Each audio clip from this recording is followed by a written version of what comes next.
In the Marinka area near Donetsk, during an attack on the positions of the armed forces of Ukraine, Russia fighter Su-25 was shot down by enemy anti-aircraft guns. Another video of the Russia Su-25 shoot down at Marinka the other day from another perspective.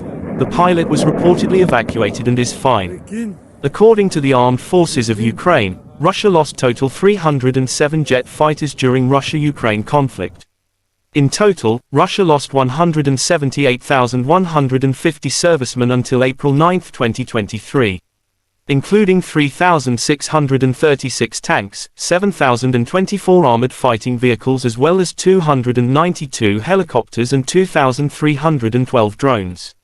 From Russia's side, the Russia Federation Defense Ministry spokesperson Lieutenant General Igor Konashenkov said Ukraine lost in total 406 jet fighters and 228 helicopters, 3,716 unmanned aerial vehicles, 415 air defense missile systems, 8,593 tanks and other armored combat vehicles, 1,078 combat vehicles equipped with MLRS, 4,543 field artillery cannons and mortar, as well as 9,387 units of special military equipment have been destroyed during the special military operation.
Terima kasih sudah nonton, jangan lupa like, subscribe, dan share ya!